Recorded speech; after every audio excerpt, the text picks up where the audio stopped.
what I find is interesting as well is that, when, at least in my experience, and I've seen other people go through as well, when you go down a path of self-exploration, of understanding who you are, as you go further and further down that path for myself, I found my life as it is completely different when it comes to my relationships, my partnerships, what I do for a living, what my pastimes are. Almost everything is kind of taken on a different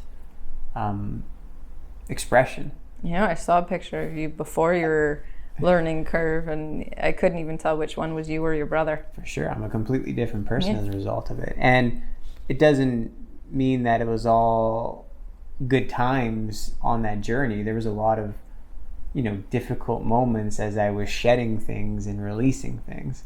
So when people are now in this position now, where essentially our identities have been stripped away, is it not a better opportunity to take up this invitation, take on a practice? Because some of the whiplash of transitioning from being in this career or that career, or being in this relationship or that relationship, will it be easier now because everyone has been given this either opportunity or punishment of self-isolation?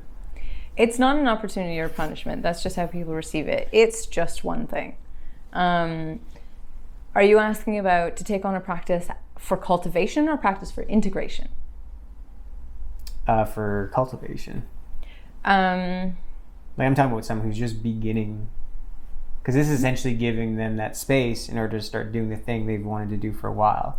And for how popular meditation is getting, there's a lot of people that I think it's on the peripheral, but they've never actually dove into it. And this is now a chance to dive into it because they now have the space to do so. It is. It is a perfect opportunity for people to start taking on a practice. The one qualifier of that is, depending on the practice they're taking on, when not instructed by someone who actually understands the nuances of that practice, they can really take themselves in some interesting places and not get the most out of said practice.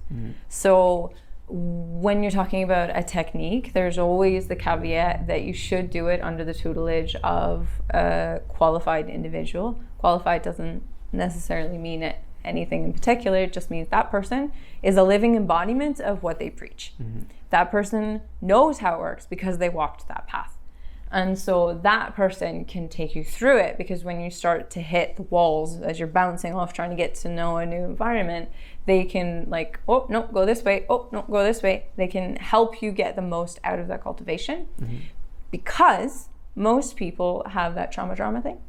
And so they will tend to traumatize themselves by pushing themselves into something that is unproductive in order to reinforce the disempowering belief system that they already have.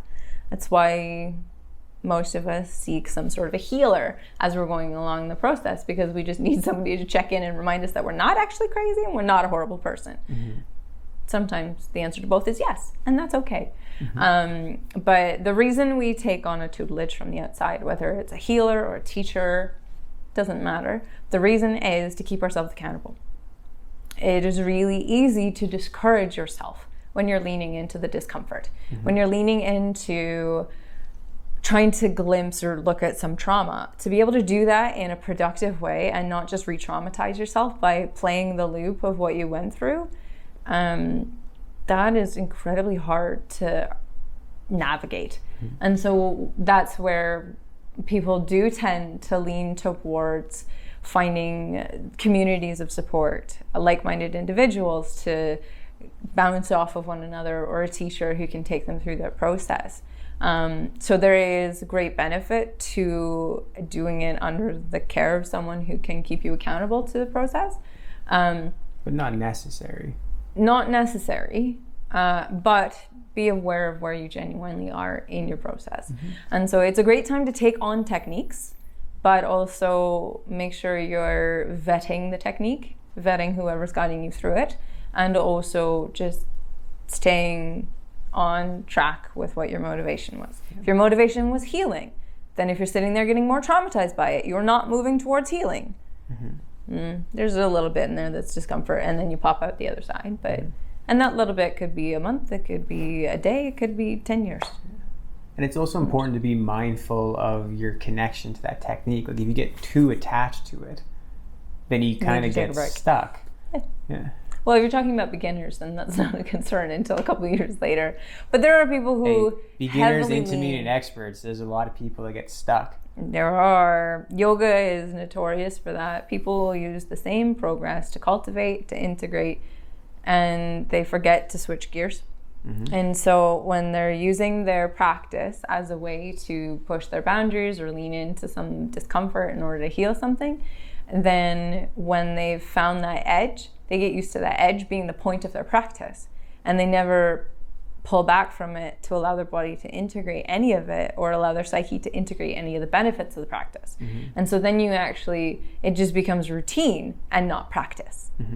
And so everyone, no matter what stage they are, they do need to be very mindful of when a practice or a technique becomes a routine. Not looking for a routine, not looking for doing something by rote. If you're trying to do it as a mechanism of healing, you're looking for something that is productive.